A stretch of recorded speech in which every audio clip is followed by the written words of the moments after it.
the mighty Chewbacca himself, Mr. Peter Mayhew.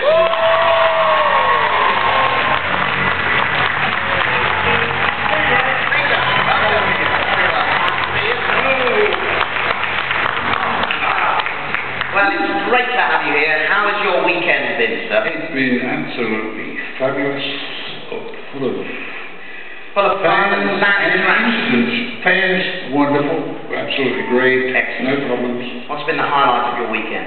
Doing this talk show. Doing the talk show? Yeah. We all love it. We all love it, ladies and gentlemen. Yeah. Well, Peter, I hope today will also be a highlight because I've made some effort today for you, and I'm hoping to come up with some questions you might not have heard before. We have chatted several times in the past, so I've done some research on you.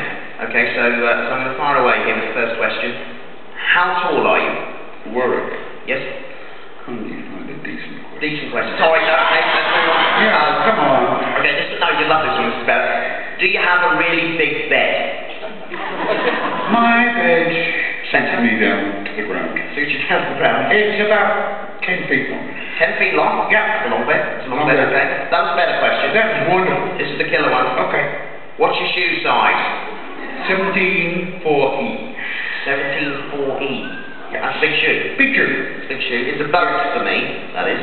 Well, I was going to offer you one of my shoes, just in case we get rain. Then you can hide inside. I'll stick with you if it rains. Okay. I'll stick with you. Well, we're talking about your feet there, but they were an integral part of your sort of entry into show business, yes, weren't they? Tell us about that, Peter. Well, I was working in hospital, and I had a co-worker who was very small for a normal-sized guy. Yeah. And he had extremely small feet. So one of the guys was looking for people with big feet for Guinness Book of Records. Right. So took some photographs of your feet, of the feet, and full length of us. So you know, he came up to about navel height. Right. And that went into a newspaper. A producer was coming out from Shepperton. They were looking for someone big for another movie, which was Sinbad and the Eye of the Tiger. Right, yes. Which there he is, the Minotaur. And the Minotaur, they were looking for somebody big. They saw the newspaper with big feet, and there you have it. That was your lucky break, really, wasn't it? Working with Ray Harryhausen, who is one absolute master of what he does, and the recommendations from that movie got me into George's shortlist for very shortlist good. for Julie, and just went up and saw him, went in, sat down, stood up when he came in, and he said, I think we found it. I see him now. You know, so done, and within 2 weeks, Chewie was born, and we were shooting. Now, how was Chewie born, Peter? I mean, what kind of research did you do? What kind of thought process do you go through to become Chewbacca? You look at him. Basically it's a bear with a dog's head on it. Bear with a dog's head. Yeah.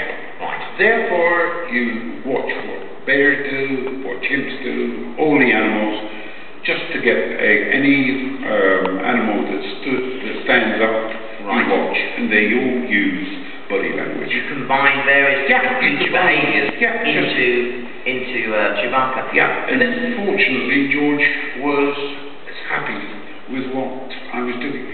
And we're all very happy with what you did as well. He turned out a beautiful character. I love it. The Christmas card as well. Now, we've got some footage, a little bit of footage, so you talk about Chewbacca now and talk and reminisce about the character. Let's just take a look.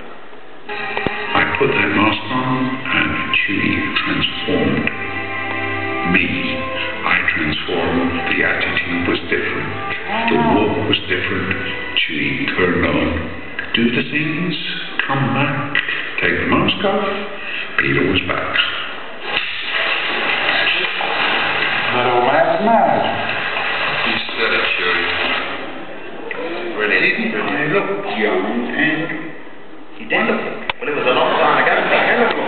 Now, you know, last year we celebrated 30 years of Star Wars. So you've lived with Chewbacca, you've lived with Star Wars for 30 years.